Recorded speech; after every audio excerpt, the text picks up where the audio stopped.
The call came in at 11:36 on a Thursday night, right when I was closing the garage and trying to convince myself that eating gas station pretzels for dinner did not count as giving up. Winter rain tapped against the bay doors, thin and mean, turning the parking lot outside Rook Roadside into a black sheet of reflected signs and broken headlights. I had one tow truck still warm from a battery call on I-95, one invoice half finished on the counter, and one old radio playing classic rock low enough to sound lonely. That was usually the safest hour for me. Late enough that most decent people had gone home, quiet enough that nobody expected me to be anything but useful. My phone buzzed on the workbench, and I almost let it go. Unknown number. In my line of work, unknown numbers usually meant somebody had locked their keys in a running car, blown a tire in the rain, or wanted to argue about why towing cost money. I wiped my hands on a rag and answered with the business name. For a second, there was only traffic noise and breathing. Then a woman said my name, not the company name, not sir, not tow truck guy. Alden. I knew the voice before my brain wanted to admit it. Vera Sloan, Maris's younger sister. 3 years had passed since I had heard it outside memory, but some voices stay filed in the wrong drawer, waiting to fall open at the worst possible time. Vera's voice had always been calm, almost too calm, the kind that made people underestimate how much she was actually noticing. The last time I had seen her, she had been standing near the marble fireplace in her mother's house, while Maris explained to a room full of relatives that our breakup was mutual, mature, and for the best. Vera had looked at me once across the room, not with pity, not with blame, but with something worse. Recognition. I asked if she was okay. That was the first thing my mouth knew how to do. She said she was fine, which told me absolutely nothing, because women from the Sloan family could bleed through silk and call it a scheduling issue. In the background, I heard music, laughter, a car passing too close, and the muffled thump of a heavy door closing somewhere behind her. She said she was outside the Lydian Club downtown and needed a ride. Not a tow, not a jump, not a service call. A ride. I looked around my empty garage as if there might be another Alden Rook standing there, one with cleaner history and worse judgment. I told her she should call a car. She said she tried, but the app kept circling and canceling, and her mother had already sent someone looking. That made me stand a little straighter. I asked why Brenna Sloan was sending people after her. Vera gave a small laugh with no humor in it and said because apparently walking out of your sister's engagement dinner was considered dramatic if you did it before dessert. Maris's engagement dinner. Of course, there it was, the part of the story with polished silverware and knives hidden under every napkin. I should have said no. Not cruelly, just cleanly. Vera was not stranded on the side of a highway. She was outside a private club in a good coat, from a family that knew how to summon drivers, lawyers, and apologies in under 10 minutes. She was also my ex's sister, which meant every decent instinct I had should have told me to stay where I was, lock the garage, and let the Sloans solve their own weather. Instead, I heard her breathe in like she was trying very hard not to shake, and all the clean answers left me. I asked if she was alone. She said yes. I asked if anyone had touched her or threatened her. She said no, then quieter. Not like that. That was enough. I told her to stay under the front awning where there were cameras and light, and not to get into any car unless she saw my truck. She said she remembered the truck. I did not ask why. I locked the office, killed the bay lights, and pulled out into the rain with the tow rig rumbling under me like an old dog that knew trouble by scent. All the way downtown, I told myself this was basic decency. Somebody called. I came. That was the job. The fact that her voice had gone through me in a place no customer's voice belonged was something I could examine never. The Lydian Club glowed behind a row of black cars and wet umbrellas. It was the kind of building that made people lower their voices before entering, all stone columns and warm windows and doormen trained not to look impressed by money.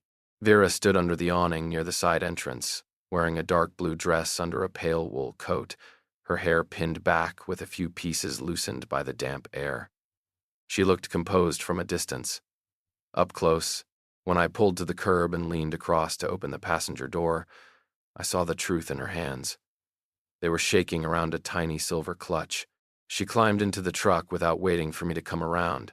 That, more than anything, told me she was holding herself together by force.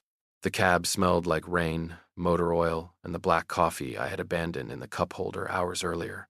Vera sat with her knees angled carefully, too elegant for the cracked vinyl seat, too quiet for a woman who had just walked out of her own family's performance. I turned the heat higher and asked where she wanted to go. She gave me her address automatically, then looked out the windshield as if she regretted giving even that much. For a few blocks, neither of us said anything. The wipers dragged water across the glass. Downtown slid by in blurred gold and red. I kept both hands on the wheel because it gave me something honorable to do with them. Finally, Vera said she was sorry for calling. I told her not to apologize for needing a ride. She said it was not the ride she was apologizing for. I knew what she meant. She meant Maris. Brenna. The old dinners. The way her family had made me feel like a sturdy chair they were mildly disappointed to find in a formal room. I told her it was old history. Vera turned her head then, and even in the shifting light from traffic, I saw the sharpness in her eyes. She said that was exactly what everyone kept saying when they wanted her to repeat a lie politely. I did not answer. She looked back at the road and told me Maris had made a toast tonight. Beautiful, controlled, very Maris. Somewhere in it, her sister had joked that she had finally found a man who challenged her, not just one who showed up when called. People had laughed. Brenna had smiled. Then someone had asked Vera if she remembered how dependable I had been, as if I were a weatherproof appliance Maris had outgrown. I felt my jaw tighten and made myself relax it. Vera noticed anyway. She always had. She said she had tried to let it pass because that was her role, the reasonable daughter, the easy sister, the one who smoothed over the awkwardness. But then Brenna had leaned close and told her not to make a face because tonight was about Maris, and Vera had realized she was 30 years old and still being asked to arrange her own expression for family comfort. So she walked out. She did not sound proud of it. She sounded stunned by herself. By then, we had reached her neighborhood, a quiet stretch of townhouses with iron railings and yellow porch lights. I pulled near the curb in front of her building and put the truck in park. This was where the night was supposed to end. Safe delivery, clean boundary. No damage done that could not be explained. I said we were here, and Vera looked at her front steps like they belonged to someone else. Her hand moved to the door handle, then stopped. She sat there for one long breath, rain ticking against the roof of the cab. When she spoke, her voice was softer than it had been on the phone. "Don't take me home yet." I should have told her I could not do that. I should have reminded both of us who she was, who I had been to her sister, how quickly a simple drive could turn into a story the Sloanes would sharpen and pass around.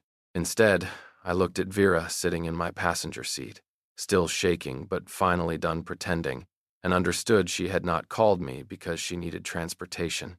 She had called because I was the one person outside that room who knew what it felt like to be described by people who had never really seen you. So I put the truck back in drive and pulled away from the curb, knowing one more mile with Vera Sloane might cross a line I had spent 3 years telling myself did not exist. I drove without asking where. That was not as romantic as it sounds. It was more like cowardice with turn signals. If I asked Vera where she wanted to go, she might answer honestly, and I did not trust either of us with honesty yet.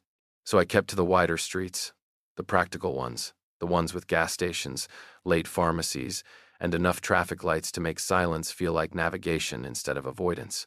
Rain streaked the windshield, and the wipers beat time between us.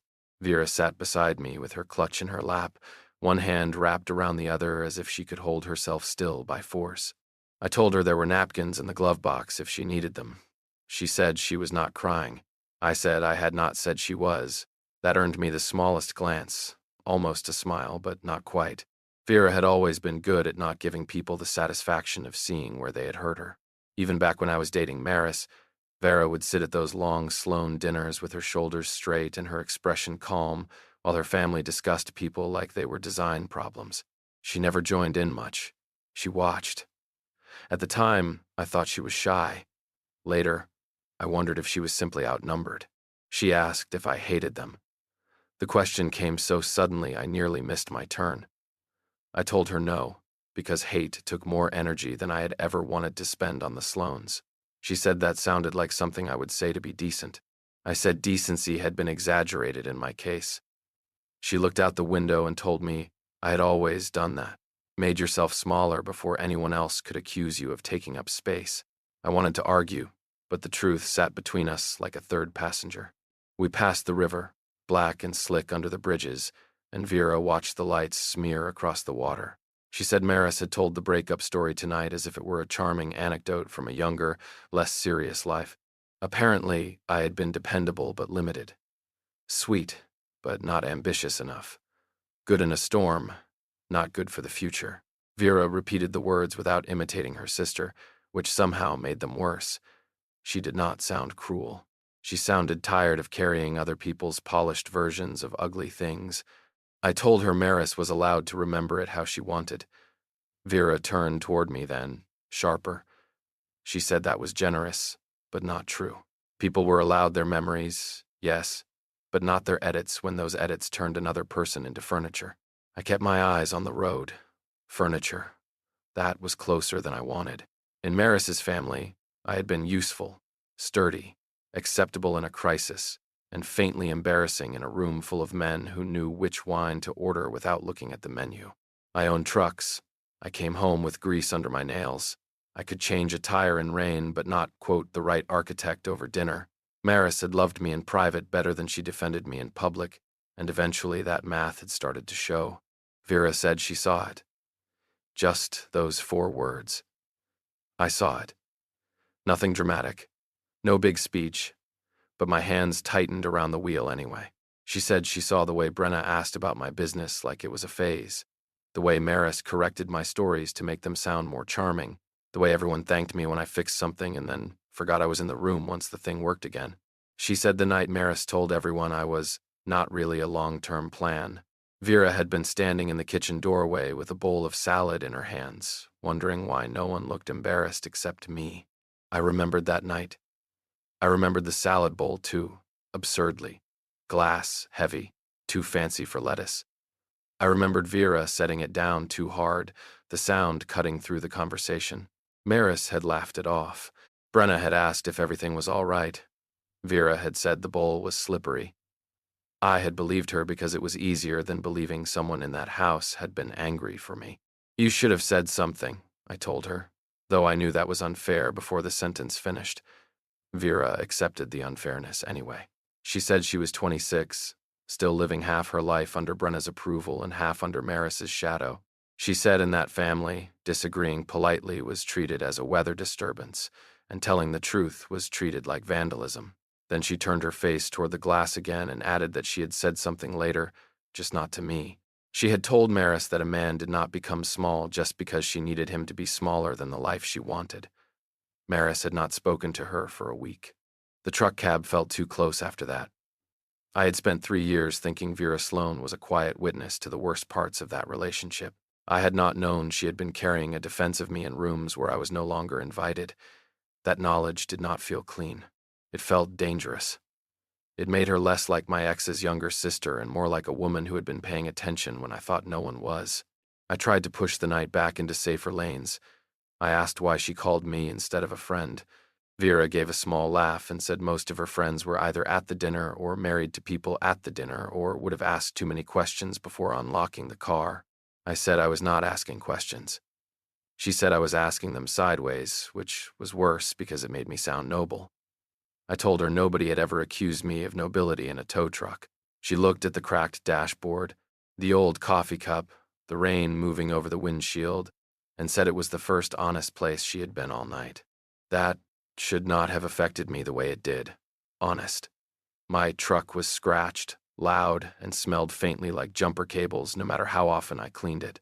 But Vera looked more relaxed in that seat than she had under the club awning in her expensive coat.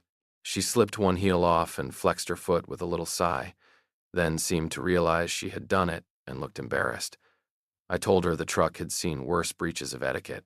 She asked if that was my way of making her feel less ridiculous. I said it was my way of not looking at her ankle. The sentence left my mouth before my caution caught it. For a second, the rain seemed louder. Vera turned her face toward me slowly. There was no flirtatious smile, no easy escape. just awareness, sudden and shared, filling the cab until I could feel it against my skin. I cleared my throat and changed lanes even though I did not need to. She let me have the retreat, but not all of it. She said my name quietly, and I hated how much I liked hearing it like that, without family judgment wrapped around it. We reached an intersection where I could turn back toward her neighborhood or keep going east toward the old commercial strip near the highway. I slowed. Vera looked out at the corner store, the pharmacy light, the wet pavement shining under the signal. Then she said she did not want to go somewhere pretty. Pretty places had too many mirrors. She wanted somewhere with honest light. Not home, not the club, and not anywhere her family would think to look for her. I knew exactly one place like that. I turned toward the highway, toward an all-night diner with bad coffee, bright lights, and no history except the kind people brought in with wet shoes. Vera did not ask where we were going. She only settled back into the seat, one heel off, one hand finally unclenched in her lap. And I kept driving, knowing the safer road had been behind us for miles. The diner sat beside the highway like it had been dropped there in 1978 and refused all later suggestions. Its sign buzzed in red letters that only half agreed to work, and the windows glowed with the hard fluorescent honesty Vera had asked for. No candles, no polished silverware, no family portraits watching from the walls. Just wet pavement, a few long-haul trucks, a tired waitress wiping down a counter, and coffee strong enough to remove paint from a bumper. I parked near the side where I could see the truck from our booth, because old habits are not romantic, but they do keep a man employed. Vera looked at the diner through the windshield and said this was perfect. I told her nobody had ever accused Earl's all night of perfection unless they were discussing its ability to punish the digestive system. She smiled for real then. The first one I had seen all night that did not look like it had been arranged for someone else. Inside, the heat was too high, the floor tiles were cracked, and a plastic Santa near the register blinked one eye like he knew too much. Vera stepped in wearing that pale coat and dark blue dress, looking like she had wandered out of a formal photograph and into a place where the syrup bottles were sticky. Nobody cared. That was the gift of places like Earl's. People came there because they were hungry, tired, stranded, or avoiding something. Nobody asked which. We took a booth near the back. Vera slid in, then hesitated before bending down to remove her heels under the table. She did it with the seriousness of a woman committing a minor crime. I looked toward the menu board like I had not noticed. She said I could laugh if I wanted. I told her I had seen men cry over lug nuts stripped in freezing rain, so her feet were entitled to legal representation. That got another smile, softer this time. She tucked her heels beside her purse and flexed her toes under the table with a little sigh she probably did not mean to let me hear. The waitress came over and called me honey because she called everyone honey, including a state trooper once, if memory served. Vera ordered fries and coffee, then looked embarrassed by how fast she said fries. I ordered the same because if a woman walked out of an engagement dinner and asked not to be taken home, she deserved not to eat alone. When the waitress left, Vera folded her hands around the paper napkin and stared at the tabletop, without the club lights. Without the Sloan family's money framing her, she looked younger and sharper at the same time. Not fragile, uncovered. She said she had not eaten at the dinner. I said that sounded like a crime at an engagement event. She told me the salad had edible flowers on it, which seemed like something no one should trust after dark. I told her flowers were for apologies and cemeteries, not dinner plates. She laughed, and the sound loosened something in my chest I had been pretending was only old history. There was danger in making her laugh. It made the night feel less like a rescue and more like a choice. The fries came hot enough to burn a wiser person. Vera took one, hissed when it burned her fingers, then ate it anyway with an expression of quiet defiance. I told her that was reckless. She said she had walked out of a Sloan family engagement dinner and climbed into a tow truck with her sister's ex, so the fries were not the night's leading risk. I should have pushed back. I should have put the boundary back where it belonged, clean and visible. Instead, I looked at her across the booth and said she had a point. For a while, we talked like people walking along the edge of a frozen pond, pretending not to test the ice. She told me about her work designing lighting for boutique hotels and restaurants, how her job was not just making rooms pretty, but deciding what people were allowed to feel when they stepped inside. Warmth near the bar, Privacy at the corner tables, clarity in the lobby, softness where people were supposed to linger. I said that sounded like emotional manipulation with dimmers. Vera said most design was. Then she looked around Earl's and said the lighting here was brutally honest, which meant no one had to pretend they were having a better night than they were. I told her Earl would be devastated to learn he had an aesthetic. The conversation drifted where both of us had been trying not to let it go. She brought up a dinner at Brenna's house years ago, one I remembered for all the wrong reasons. Maris had made a joke about my towing business, nothing vicious enough to call out, just light enough to bruise without leaving fingerprints. Something about me rescuing stranded strangers and smelling faintly like motor oil even after a shower. People laughed because Maris knew how to make a room laugh before anyone decided whether they should. I had smiled because that was what decent men did when they were guests in houses where every chair cost more than their rent. Vera remembered it differently. She said I had gone quiet after that, not angry, just smaller, and nobody seemed to notice except her. She had asked me about the business later near the kitchen, and I had told her about a mother with 2 kids whose alternator died in a snowstorm, how I got them warm in the truck while I waited for parts, how the little boy asked if the tow hook was a robot arm. Vera said I had smiled when I told that story, and it was the first time all night she saw me look proud without apologizing for it. I remembered her standing there with a glass of water, listening like the story mattered. At the time, I had told myself she was being polite. That was easier than admitting Maris's little sister had made me feel more seen in 10 minutes than Maris had all evening. I said Vera had always been kind. She shook her head and told me not to flatten it into kindness.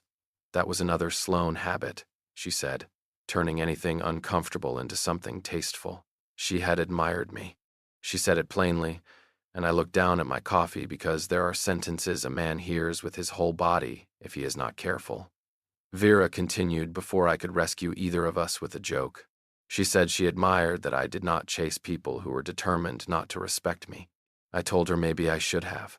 She said no, that was what made her notice me. The booth felt smaller after that. The rain ticked against the window beside us. Vera reached for another fry at the same moment I did, and our fingers brushed in the little paper basket between us. It was nothing. It was skin touching skin for less than a second under the saddest plastic Santa in Pennsylvania. But Vera went still, and I did too. Her hand remained near mine, not retreating quickly enough to save us. I could see the faint tremor that had been in her fingers earlier, but now it was different. Less fear, more decision. She said she did not call me tonight by accident. I looked at her then, and whatever I saw in her face made every practical warning in me stand up at once. Vera was not confused. She was not reaching blindly because she was upset. That would have been simpler. She was looking at me like someone who had spent years standing in the wrong light and finally stepped into the truth of her own wanting. I wanted to reach across the table. I wanted to cover her hand with mine and tell her that I remembered too much, that I had noticed too, that there were rooms in my memory where she was the only honest thing in them. Instead, I pulled my hand back. I told her she was Maris's sister. I said it quietly, but it landed hard enough. Vera's face changed. Not shocked, not surprised, just hurt in the way people are hurt by hearing the answer they expected and still hoped not to receive. I told her I could not be that man. Not the man people pointed at later and said he had taken advantage of a bad night, a family fight, old resentment, or whatever story the Sloanes would choose because it kept them clean. I said she deserved better than being turned into a scandal with my name attached to it. Vera listened without interrupting. That was worse than anger. When I finished, she wiped salt from her fingertips with the napkin and looked out at the rain-streaked window. For a long moment, all I could hear was the low hum of the diner lights and the waitress laughing near the counter. Then Vera turned back to me. Her voice was calm again, but not the polished calm from the club. This one had steel under it. She said I was still doing it. I asked what. She said I was still letting Maris decide what kind of man I was allowed to be. Vera's sentence stayed on the table between us after she said it. I was still letting Maris decide what kind of man I was allowed to be. The worst part was not that it was sharp. The worst part was that it was accurate enough to make me angry before I could be honest. I looked at the coffee, the fries, the rain sliding down the diner window, anything except Vera's face. I wanted to tell her she did not understand what it was like to be turned into a story by people with better vocabulary and cleaner shoes, but that would have been another lie. Vera understood that better than anyone in the Sloan family wanted to admit. Her phone started buzzing before I found an answer. She looked down at the screen and exhaled through her nose.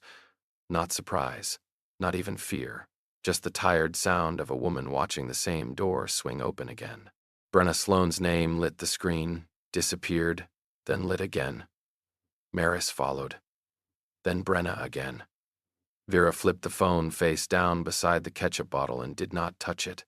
I told her ignoring them would make it worse. She said going back before she was ready would make her worse. I did not have a clean argument for that. The waitress came by to refill our coffee and glanced at the vibrating phone with the professional disinterest of someone who had seen entire marriages collapse over pancakes. Vera thanked her, then finally picked up the phone when it buzzed again, not to answer but to listen to the voicemail Brenna had left. She did not put it on speaker, but the diner was quiet enough and I was close enough to hear pieces. Her mother's voice was controlled, wounded, expensive. She said Vera had embarrassed Maris on a very important night. She said people were asking questions. She said leaving with Alden of all people was not only inappropriate, it was cruel. Then her voice softened in that strategic way certain mothers learn, and she said Vera should come home before she made the family look divided. Vera stared at the phone after the message ended. Her face had gone still again, but this time I recognized it for what it was. Not calm. Armor. I told her I could take her back, and even as I said it, I hated how much the sentence sounded like surrender. Vera looked at me across the booth. She said that was always my answer, wasn't it? Take someone back to where the trouble came from and call it safety. I leaned back, stung, because I had meant to protect her.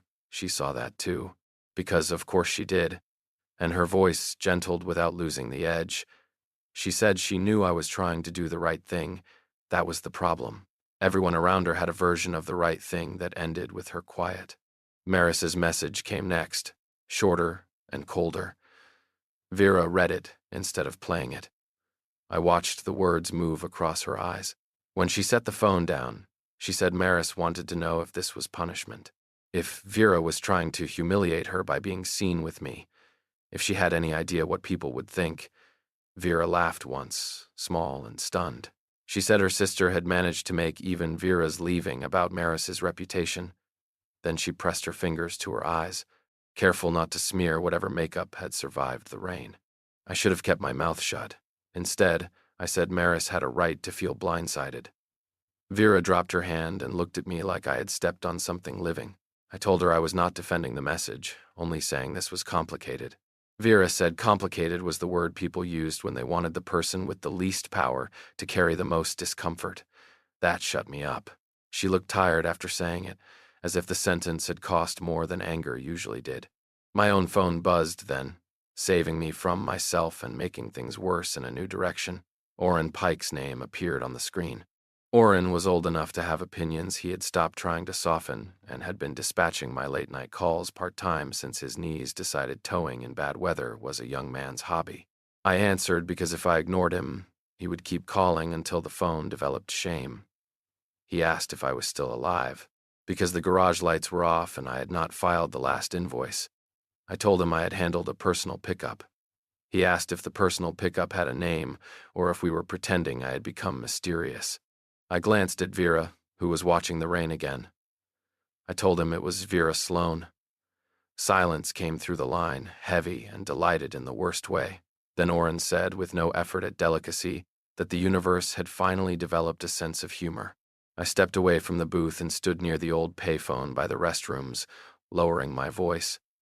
I told him it was not like that. He said men only used that sentence when it was exactly like that, but inconvenient. I told him she was Morris's sister. Orrin said he was aware of family trees as a concept. I said I was trying not to make a bad night worse.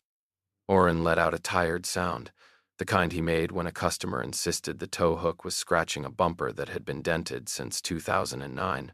He said there was honor, and then there was fear, wearing a clean shirt. He asked if Vera was asking me to lie, sneak around, or hurt someone for sport. I said no. He asked if Maris and I were long done. I said yes. He asked if Vera was a grown woman with her own mind. I did not answer fast enough, and he said that was answer enough. Then he told me if Vera was choosing herself for once, the least I could do was stop acting like my restraint was noble if it only protected me from being judged. When I came back to the booth, Vera had put her heels on. Something about that made my chest tighten. She had folded the napkin, set cash under the edge of the plate, and gathered herself back into the composed woman from the awning. I asked what she was doing. She said she was done hiding in honest light. For a second, I thought she meant she wanted me to take her home. But she looked straight at me and said she wanted to go back to the engagement dinner. I stared at her. Vera said not to apologize, not to fix Maris's evening, and not to perform regret for Brenna's friends. She wanted to go back because, if she disappeared, they would get to write the whole story before morning. If she went home quietly, they would call it a breakdown. If she stayed away with me, they would call it revenge. She was tired of being explained by people who had never asked her the right question. Her voice did not shake. That was how I knew she was terrified. I asked what she wanted from me. Vera's answer took a moment. She said she wanted me to drive her there. Then she wanted me to walk in with her. Not as a shield, not as a scandal, not as Maris's old mistake, as myself. I looked at her heels, her pale coat, the phone still waiting with missed calls, and understood that the safer option was gone. Maybe it had been gone since she said my name on the phone. Maybe since the first time she saw me being made smaller at a dinner table and refused to laugh. Outside, the rain had thinned to a mist. I opened the passenger door of the truck for her, and Vera paused before climbing in. She looked at me under the harsh diner lights spilling across the wet pavement and said if I could not walk beside her honestly, she would rather go in alone. I believed her. That was the thing about Vera I was only beginning to understand. She had called me because she trusted me, but she was not asking me to carry her. She was asking me not to make her stand in truth by herself. I got behind the wheel and started the truck.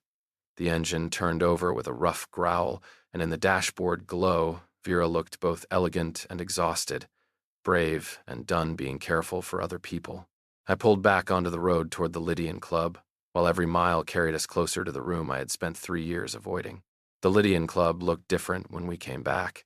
The same stone columns, the same warm windows, the same black cars lined along the curb, but now the building felt less like a place and more like a mouth waiting to close around us. I pulled the truck into a space half a block down because arriving at the front entrance in a tow rig felt like making an announcement even before we opened the doors. Vera sat beside me for a moment with both hands in her lap. Looking at the lights spilling across the sidewalk, I asked if she was sure. She said no, then opened the door anyway. That was Vera Sloan in a sentence. I was starting to learn. She did not wait until she was fearless. She moved while fear was still in the room and made it follow her. I came around the truck and offered my arm without thinking, then almost took it back because the gesture felt too formal, too intimate, too easily misunderstood. Vera saw the retreat before it happened.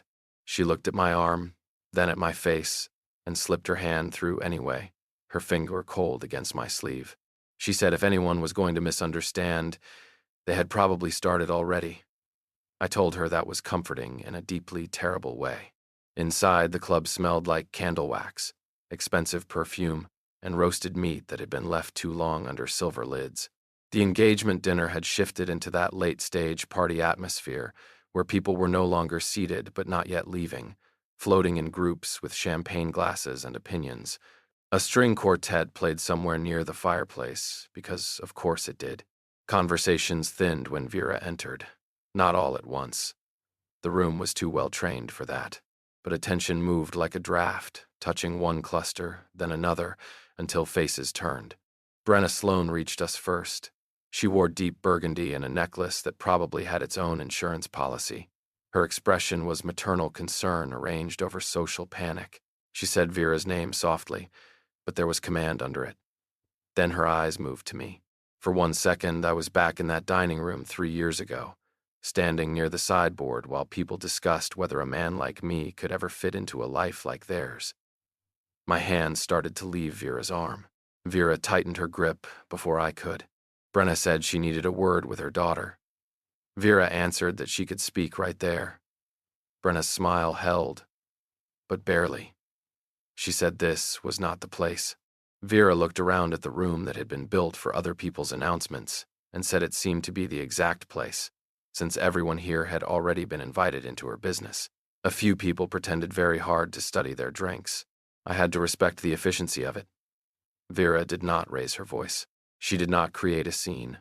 She simply refused to make herself small enough for the scene to disappear. Brenna stepped closer and lowered her voice, though not enough. She said Vera had frightened everyone by leaving without explanation, and coming back with me made an already delicate situation look intentional. Vera asked if she meant intentional or disobedient. Brenna's eyes flashed. She said tonight was about Maris and Graham, and Vera should have understood that. Vera nodded once, like she had expected every word. Then she said she had understood it for years. Every dinner, every toast, every room where she was expected to smile while other people rewrote what happened. She said she had understood so well that she had nearly disappeared inside it.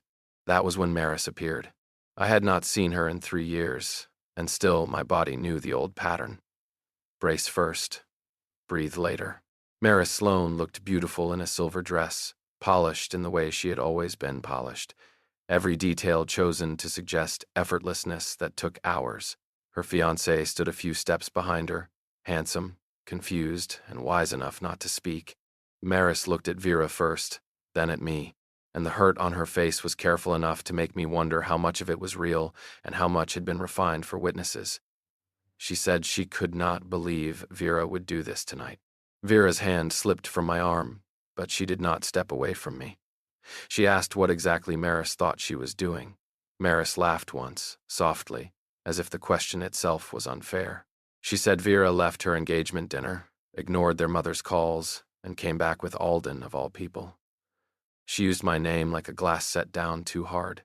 Then she asked if this was punishment for some imagined family crime, or if Vera had simply decided that being seen with my ex on the night I got engaged was an interesting way to make people talk. I expected Vera to flinch. She did not. She looked at her sister for a long moment, and something in her face changed from fear to grief. She said Maris always did that. Took someone else's pain, turned it until it faced her, and then asked why everyone was attacking. Maris's expression tightened. Brenna said Vera had gone too far. Vera said no, she had spent most of her life not going far enough. The room had gone nearly silent around us, though people were pretending otherwise with the desperation of the well-dressed. Vera said she had not called me to hurt Maris. She called me because when she walked out of this room, I was the one person she knew would not ask her to explain her pain in a way that protected everybody else first. She said I had been the only person in their old family Gordy who was not allowed to be complicated. Dependable, useful, not enough. The words moved through the room and found every person who had laughed at some version of them. Maris looked at me then, and for a second I saw the woman I had loved. Not the polished bride-to-be, not the family narrator, but someone caught between shame and anger because a story she had controlled for years had started speaking back. She said, quieter, that I had never told her I felt that way. I could have used that moment to punish her. Part of me wanted to. Not loudly, not cruelly, just enough to make the old imbalance even. But Vera had not brought me there to make Maris bleed. She had brought me there because truth deserved witnesses. I told Maris that maybe I had been too proud or too tired to say it then.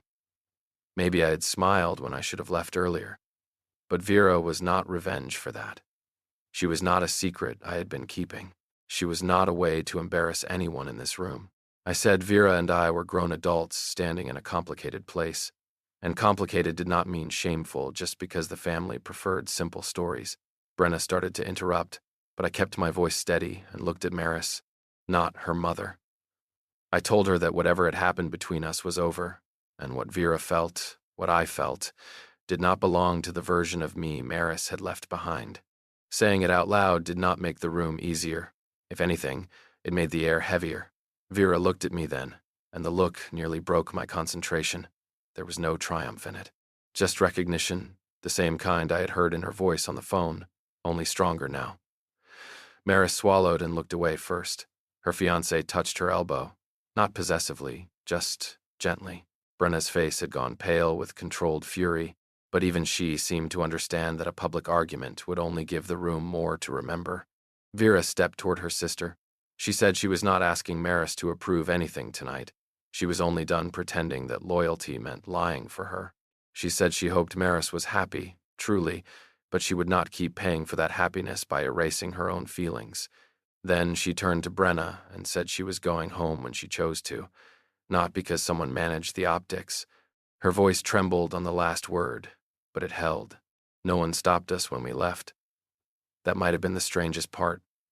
We walked back through the club entrance, past the doorman, into the cold, damp air. The rain had stopped completely, leaving the street glossy and black under the lamps. Vera did not take my arm this time. She walked beside me with her hands tucked into her coat pockets, head high until we reached the truck.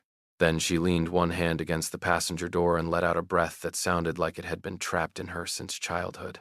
I asked if she was okay, which was a useless question, but the only one I had.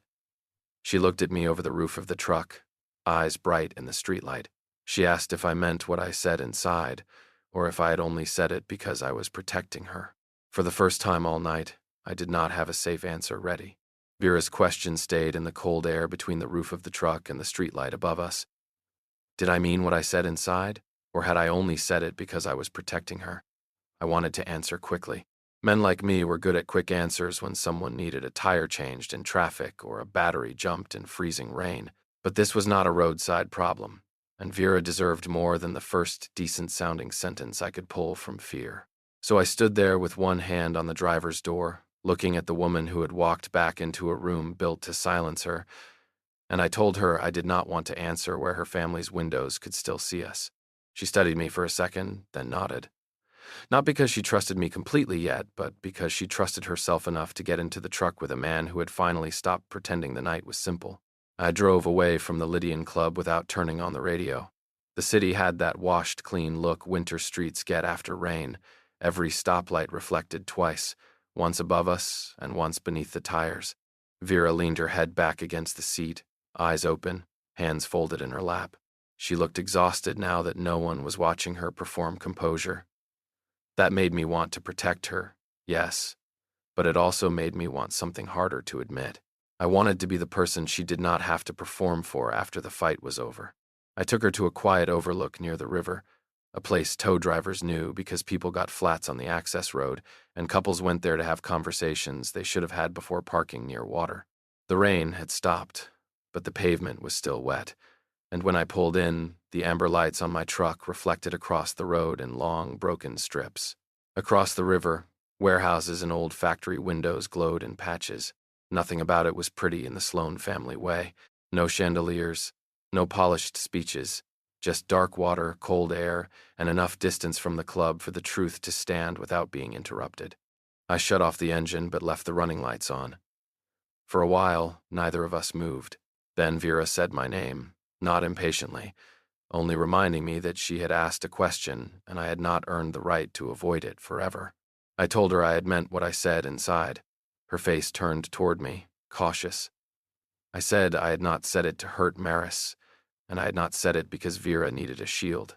I said standing beside her had made me realize how long I had been standing outside my own life, waiting for the Sloans, or Maris, or gossip, or some imaginary court of decent people to tell me what I was allowed to want.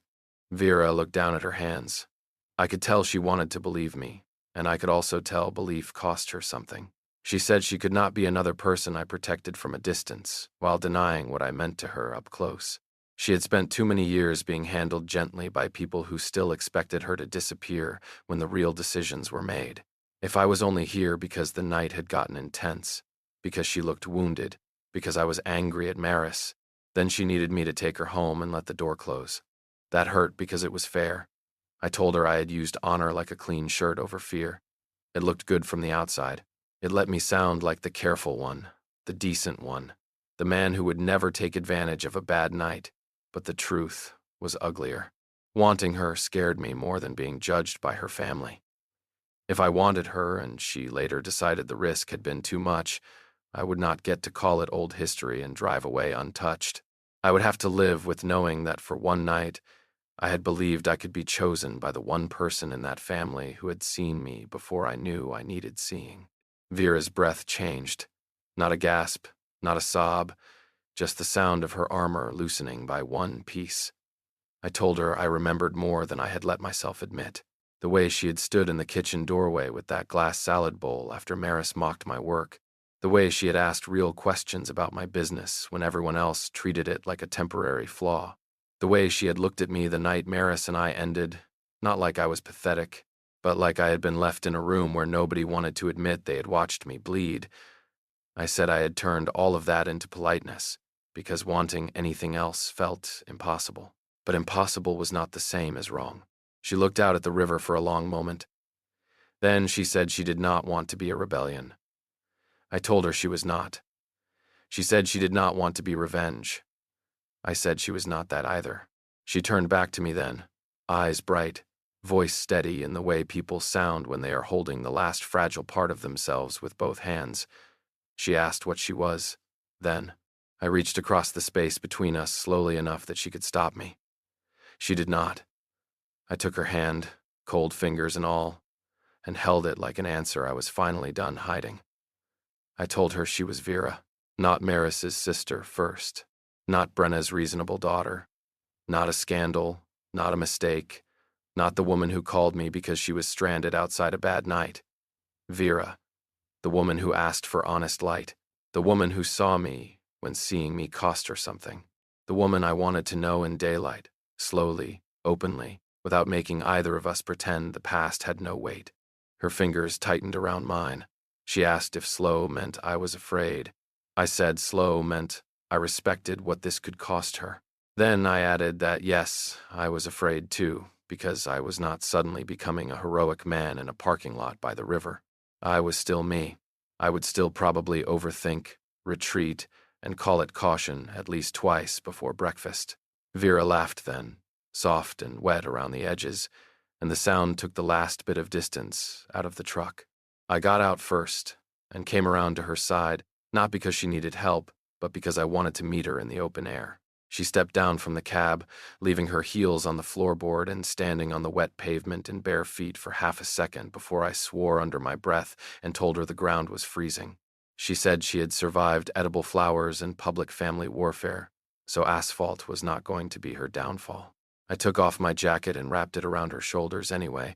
She let me. Under the amber truck lights, with the river moving black behind us, Vera touched my chest with one hand and asked if I was still going to take her home. I said yes, but only when she chose to go. Not because Brenna called, not because Maris deserved a cleaner ending, not because I was scared of what people might say in the morning. Vera closed her eyes for 1 second, and when she opened them, the decision in her face was not reckless. It was tired, brave, and entirely hers. The kiss was not sudden. It arrived slowly, after too many years of almost knowing, after one terrible dinner, one diner booth, one family room full of old stories, and one truck cab where neither of us could pretend anymore. I touched her cheek, cold from the night, and she leaned into my hand before our mouths met. She kissed me like a woman choosing herself and finding me there too, not as rescue, not as punishment, but as something true enough to risk. I had kissed women before. I had been wanted before, needed before, chosen temporarily before. This felt different, because nothing about it was convenient. When I finally took Vera home, it was close to 3 a.m. I parked in front of her building and did not reach for the door handle until she did. She sat for a moment, my jacket still around her shoulders, looking at the steps she had not been ready to climb earlier. Then she said she could go in now. I told her I knew. She gave my jacket back, then paused on the sidewalk and said she wanted breakfast in daylight. No crisis, no family emergency, no ride she could pretend was practical. Just breakfast. I said I knew a diner with honest lighting and criminal coffee. She smiled and said maybe somewhere with better fries. I told her I was open to growth. The next morning, Vera called me at 9. Not because she was stranded, not because someone had failed her, not because rain, family, or fear had left her outside with nowhere to stand. She called because she wanted to. We ate breakfast near the river at a place with wide windows and no history. She wore a green sweater and no armor I could see. I showed up with clean hands and all the nerves of a man learning that daylight did not ruin complicated things if they were true. We did not solve the Sloan family. We did not erase Maris. We did not pretend the road ahead would be easy. But when Vera reached across the table and took my hand beside the coffee cups, she did it where anyone could see. For a long time, I thought doing the right thing meant wanting less. That night taught me that sometimes the right thing is wanting honestly, choosing carefully, and refusing to let the past name your future before love gets a word in. Have you ever walked away from a room where everyone expected you to stay quiet? Or loved someone complicated enough that choosing them meant choosing yourself too? Tell me your story in the comments. If this one stayed with you, leave a like, subscribe, and I'll see you in the next story.